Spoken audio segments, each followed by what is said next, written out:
So 2024 is a thing. Despite the fact that I only uploaded 3 videos this year, I still watched a bunch of stuff, and I have a lot of thoughts, because I'm way too opinionated for my own good. Don't worry though, I have lots of ideas for future videos, I just have to finish grad school and then I'll have tons of time for that. Unless I do a PhD. Then we'll see. Anyway, a bunch of stuff came out this year, and some of it was really good, and some of it sure came out this year. And as we previously established, I have a lot of opinions. So in no particular order, because ranking is dumb, here's a list of stuff that I really liked from 2024. Shogun.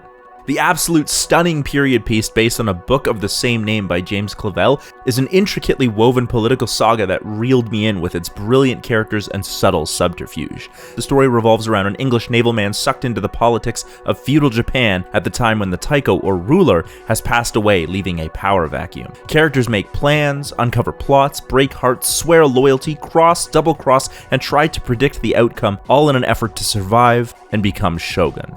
Shogun is a bit of a slow burn, but it will draw you in because the character work from the 3 main actors is phenomenal. Cosmo Jarvis does an excellent job playing the fish out of water, and he is most often playing opposite the up-and-coming Anna Sawai, whose performance was incredibly haunting, and she was easily my favorite part of the show. She would have been the standout performance if it had not been for the absolutely incredible Hiroyuki Sanada. Sanada is this show. He plays Toranaga perfectly, motivating every action without betraying the strategy behind it, leaving just enough room for the audience to doubt his motives. His portrayal was subtle and kept me guessing until the very end. Sanada also acted as the show's producer and basically everything doer. Even though I gushed about the acting and performance, it is the attention to detail in the production that really sets Shogun apart. Everything from the wigs, clothing, accessories, to the food, set dressing, and even the way characters walk and perform ceremonies was clearly agonized over. This is a brutal story of betrayal and conquest told in a beautiful world of detail and decadence, and you don't want to miss it. You can check out this episode I did on why I think the show is brilliant, or you can watch the show for yourself on FX as part of Disney+. Dune Part 2. While I'm torn on whether I prefer the first part to the second part, it's impossible to ignore how phenomenal this movie looks and sounds. I have not read Dune, so the first movie was my introduction to the universe, and this movie follows that up brilliantly by playing off the setup. Like Part 1, this movie begs to be watched on the biggest screen you can find. The spectacle is phenomenal, and while you're trying to find that big screen, you should probably add an amazing sound system to your search, because the score and sound design are an enormous part of the experience. Story-wise, this movie makes me angry, but for all the right reasons. We spend much of the first half of the movie with Paul constantly denying that he is the chosen one, because he understands what this kind of dogmatic thinking leads to. Paul understands that the chosen one rhetoric is a tool created by the Bene Gesserit sisters to control people. This is all well and good, but then he goes and does exactly what he said he wasn't going to, and embraces the chosen one label. Within the narrative, this is the only way he can save the Fremen people, despite the fact that millions will die across the galaxy to get there. Extra narratively, I also understand that the point of Paul is to point out that these kinds of chosen one savior narratives that we praise in young adult fiction and fantasy are actually terrible in the real world, and these kinds of people and those that follow them have caused atrocities throughout history. But that doesn't make it any less aggravating to watch Paul go through with it anyway. However, it is an excellent deconstruction of the way we take and celebrate narratives, particularly religion. I also expected more from the Waters of Life scenes. I'm told that those are apparently spectacular hallucinations that lasted like days, so I get it, movies have to move quickly, but at the same time, like, I don't know, I want to see a sci-fi drug trip. The fact that this movie has me thinking so hard about its central ideas means it is working on all the right levels. Ultimately, this is one of those series where Part 1 and Part 2 should be treated as one watching experience in 2 parts rather than 2 separate movies. And they are truly cinema at its pinnacle in terms of spectacle, sound, and story. You can check out Dune Part 2 on a bunch of streaming services right now, but find a place with the biggest screen and the best sound system you can. Bluey Season 3. Yes, again. This year, the third and final part of Bluey Season 3 was released, and it's everything I said about Bluey last year, but more.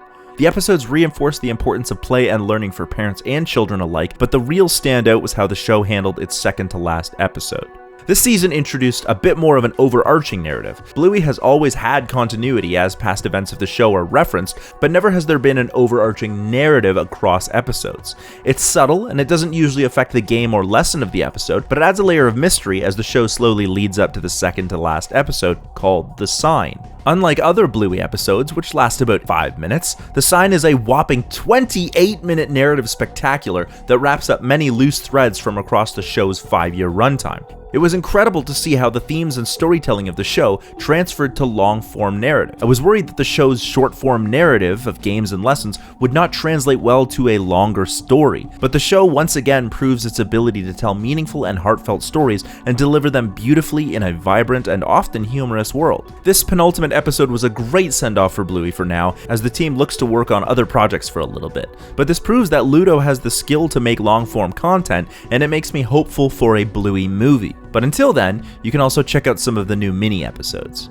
You can also hear my thoughts on the series as a whole in this video I did, or you can check out Bluey for yourself on Disney+, but be warned, some of the episodes are censored, so try to find the Australian versions if you can. Inside Out 2. Joy, sadness, anger, fear, and disgust are back and better than ever now that Riley is a teenager. Unfortunately, puberty comes along at exactly the time Riley discovers that she will not be attending high school with her best friends. Luckily, Riley's emotions are well equipped to deal with this kind of turmoil until embarrassment, ennui, envy, and anxiety move in. This movie does not have the novelty of the first, but the return and expansion of the world of Riley's mind was welcome, and I actually prefer this one to the original. It was fantastic to see the same kind of themes at play, particularly about how emotions are neither negative or positive on their own, but can be devastating when taken to the extreme. Once again, Riley's emotions do an excellent job balancing the comedy of their stereotype with a deeper insight in what it means to make mistakes, find peace, and be human. The climax of this movie was just as gut-wrenching as the original and feels more nuanced as Riley's age is reflected back to the audience. I don't think this is the best movie of the year, but it was my favorite. You should definitely check out the video I did on how the show embraces and teaches emotions, and you can watch Inside Out 2 for yourself on Disney+. Wicked. It's no surprise that this is on my list. I am a sucker for musicals, and Wicked is at least one of, if not outright, my favorite. But its place on my list is not me playing favorites. Okay, it's not me just playing favorites. John M. Chu has shown himself to be a director who knows how to make opulent and luxurious sets, scenes, and shots, and this movie is chock full of beautiful framing. This is as much about Chu and his crew's passion for the project as it is their devotion to the color and legacy of The Wizard of Oz. This is, after all, a movie based on a musical, based on a book, based on a movie, based on a book. As many people will know, The Wizard of Oz was the first full movie in color, and visually, Wicked is just as gorgeous as I imagine people thought The Wizard of Oz was back in the 1930s. The movie also has an abundant number of references to the original movie, the musical, and the book it is based on, but it does all of this very carefully so that none of it ever eclipses the story. I had my reservations about turning this into a two-parter, as the runtime for the first part is about the same time as the stage musical itself, but there's very little padding going on here. Instead, the story is expanded, delving into the background of the characters and exploring interpersonal relationships. The themes that were apparent in the musical are here, but they're much more nuanced and obvious. Cynthia Erivo was incredible. Her voice sounds young and sweet and naive, which was perfect for the song The Wizard and I. Ariana Grande's vocal range was on full display in a way that her pop music career doesn't generally let her show off, but it was her comedic timing that won me over. Chock full of Easter eggs from the stage show and from The Wizard of Oz, this movie is a fabulous fantasy adventure with heartfelt themes of race, politics, and most importantly, propaganda. Wicked is still in theaters, and it's worth the price of admission. The Wild Robot. An incredible journey of existential meaning, parenting and parenthood, finding your way and building community, The Wild Robot was a masterpiece of filmmaking and animation. Director Chris Sanders was at the top of his game. This is Sanders and DreamWorks at their absolute pinnacle and is on par or better than the first How to Train Your Dragon movie. Every moment feels connected to the overarching narrative while also pushing the boundaries of the story and themes. At one point early in the film, I thought to myself, well, this is the theme of the movie. But in the next scene, I was second-guessing myself, not because the themes are disconnected, but because the movie has a rich narrative full of excellent characters and has so much more to offer than just one theme. The voice cast is spectacular. Mark Hamill, Matt Berry, Bill Nighy, and Pedro Pascal are all in top form, with Pascal in particular showing a comedy side that I really enjoyed. But it is Lupita Nyong'o's bright and colorful voice that makes this story work. She slowly transitions from the inflection of a robot to a warm cadence that brought a huge amount of depth to her character, which was especially important as her character does not have a lot of facial expression.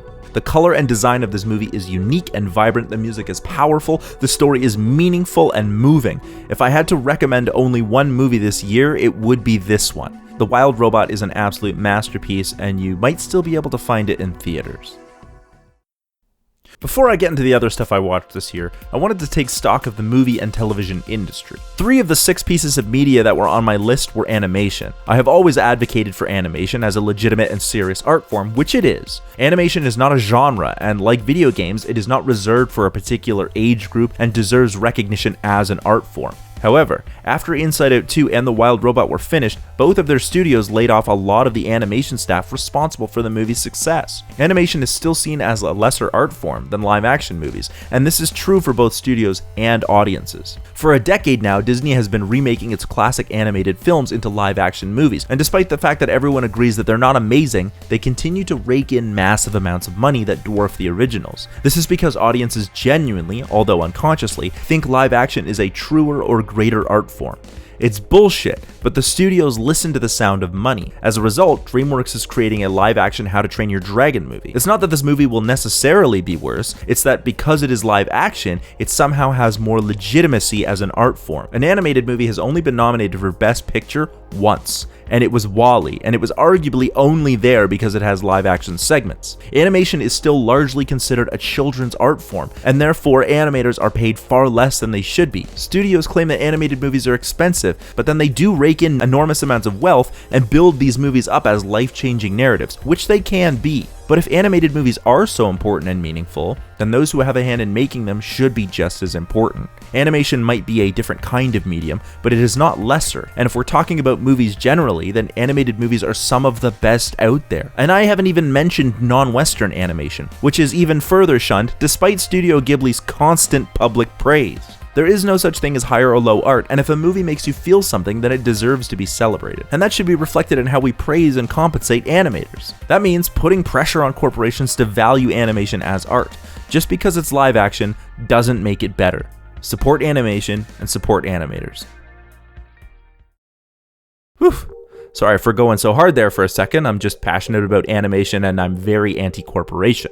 Here is a list of other stuff that I watched and really liked. Deadpool and Wolverine, Out of My Head, X-Men 97, and The Bears Season 3 had an incredible opening episode, and those can all be found on Disney+. Furiosa and Kite Man Hell Yeah can be found on Max.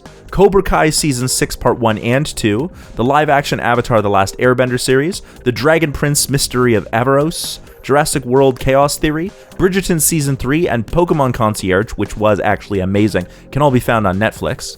Has-Been Hotel and Fallout can be found on Amazon Prime. Twisters, Orion and the Dark, Bob Marley One Love and Civil War, Harold and the Purple Crayon, Sasquatch Sunset, Hitman, Longlegs, The Substance, Sing Sing, His Three Daughters, Transformers 1, Heretic, and Piece by Piece are also worth watching, and as of yet I haven't finished Interior Chinatown, Nosferatu, or The Penguin, but I'm looking forward to them. I've got more ideas coming. I just, as I said, have to finish grad school, and thank you so much for sticking with me as I try to come up with more ideas and make this channel even better, and it's all happening right here on Cinemasters Ultimate Timeline.